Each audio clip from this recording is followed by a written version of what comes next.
नमस्ते ATB tarot. Patience के प्यारे बच्चों, आज की प्रेरणा भरी संदेश आपके लिए लेकर आए हैं।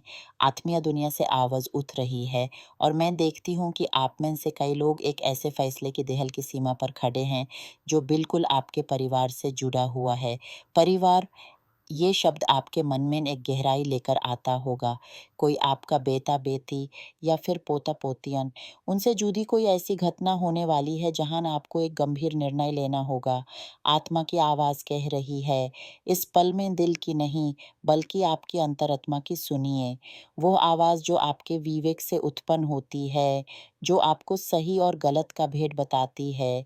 ये फैसला आसान नहीं होगा, इसमें आपके मन का संकट, भावनाओं का झगड़ा और जिम्मेदारियों का बोझ साफ झलकता है। पर याद रखिए, आप इस संकट से गुजरे हैं, आपने बहुत कुछ सहा है और अब आप उस स्थिति में हैं जहां आप स्वयं एक सम्राट या साम्राज्ञी की तरह निर्णय ले सकते हैं। आपकी आत्मा ने यह तकलीफ इसलिए झेली ताकि आज आप इस मजबूती के साथ खड़े हो सकें। कुछ आप में से जो अकेले हैं, आपके लिए भी सफ़र की आहट है। कोई दूर का सफ़र, कोई नई जगह और वहीं आपकी मुलाकात एक ऐसी शक्तिशाली व्यक्ति से होगी जो आपकी ज़िंदगी के रुख को मोड़ देगी। ये व्यक्ति आपको किसी नौकरी, व्यापार या फिर इस डिजिटल दुनिया में एक ऐसे अवसर की ओर ले जाएगा जिसका आपने बहुत समय से इंतज़ार किया है। आपकी दृष्टि इस समय बिल्कुल आपकी आर्थिक स्थिति पर टिकी हुई है। चाहे आप अकेला महसूस कर रहे हों, तलाकशुदा हों या विधवा, एक ऐसा वक़्त है जब आपके मन पर पैसे की चिंता, न्याय से जुड़ी कोई उपलब्धि या फिर भूतकाल के किसी ज़ख्म का बोझ सा छाया हुआ है। पिछले प्यार ने जो चोट छोड़ी है, उसने आपकी विश्वास की दीवार को इतना मजबूत बना दिया है कि नए रिश्ते की हर आहट से आपका मन भगता है। धोखा, त्याग और आक्रोश के भाव आपके भीतर खेल रहे हैं। इसलिए आत्मा कह रही है कि अभी समय नहीं है किसी और को अपने आंगन में उतरने का। पहले अपने अंदर के इन भावों को पूरा समझिए, उन्हें पूर्ण कीजिए, उनसे मुक्ति पाइए। लेकिन कुछ आप में ऐसे भी हैं जिनके लिए ये अंधेरी रात बीत चुकी है। आपने अपने भूतकाल को, उस पिछले को पूरे मन से विदा दे दी है और अब आपके जीवन में प्रेम की किरणों का आगमन होने वाला है। ये आपकी आत्म संगिनी या आत्म सखा आपकी कार्यस्थल पर, आपकी पढ़ाई के दौरान या फिर आपकी रुचि के क्षेत्र से ही आएगी। वो आपकी तरह ही उद्देश्य से लिपट, आपकी सोच से मिलती-जुलती, आपके सपनों को अपने सपने बनाने वाली व्यक्ति होगी। ये संबंध सिर्फ शारीरिक आकर्षण नहीं, बल्कि दो आत्माओं का मिलन होगा जो एक ही लक्ष्य की ओर चल रही हैं। पेचेस मैं देखती हूँ कि आपकी कुंडली पर परिवार के उत्सवों का योग भी बना हुआ है। कोई शादी, कोई समारोह, कोई विद्यार्थी की उपलब्धि, घर परिवार में खुशी का माहौल है, लेकिन इसके साथ ही कुछ ऐसे फैसले भी हैं जो परिवार के भीतर चले आ रहे हैं, जिन्हें सुलझाने के लिए आपको ही आगे आना होगा।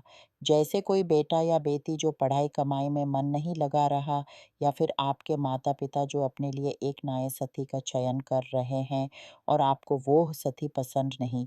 इन सब समस्याओं के बीच आप खुद एक और बड़े निर्णय की तरफ बढ़ रहे हैं। क्या किसी नई जगह का रुख करें, नई नौकरी इख्तियार करें? क्या अपने साथी को छोड़कर आगे बढ़ें, जबकि उनकी इच्छा नहीं? या फिर माता-पिता की सेवा के चक्कर में अपने सपनों का बलिदान दें? ये वह संकट है जहाँ आपको अपने और दूसरे के बीच की सीमा खींचनी है। आत्मा आपको याद दिला रही है, दूसरों की सेवा करो, उनके लिए जो हो सके करो, पर किसी और की ज़िंदगी को अपना बनाकर नहीं जियो। आपका अपना धर्म, अपना उद्देश्य भी उतना ही महत्वपूर्ण है। इस सारी उलझन के बीच आपके पास एक अति शक्तिशाली रक्षक देवता है, जो आपकी रक्षा कर रहा है। आप में आध्यात्मिक शक्तियाँ, अंतर्दृष्टि का वरदान है, जिनका आप पूरा उपयोग नहीं कर पा रहे। ब्रह्मांड आपसे बात करना चाहता है, संकेतों के माध्यम से, आपके सपनों में या फिर आसपास दिखने वाले विशेष अंकों के द्वारा। आपको बस अपनी अंतर्दृष्टि को जागृत करना है, अपने भीतर की आवाज़ को सुनना है।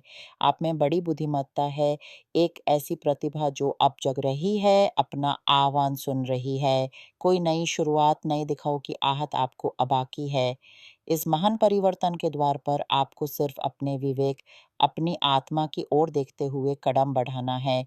दिल की मधुर भावनाओं को थोड़ी देर के लिए पीछे छोड़ना होगा, ताकि आपका मन निर्मल हो और आप वो निर्णय ले सकें जो आपको एक नई और समृद्धि की ओर, अपने सच्चे जीवन के उद्देश्य की ओर ले जाएगा। वरना एक ही जगह अटके रह जाने का भय भी है। ये चुनौती आपकी है, पेशेंस। आप अंदर से इतने मज़बूत हैं, इतने सक्षम हैं कि इन विचरों के सागर को पार कर ही लेंगे। अपने आप पर विश्वास रखिए और उस अनाहत शक्ति पर जो आपके और परमात्मा के बीच का संबंध है। आपकी यात्रा अनोखी है और इसका हर मोड़ आपको आपकी ही शक्तियों से परिचित कराएगा।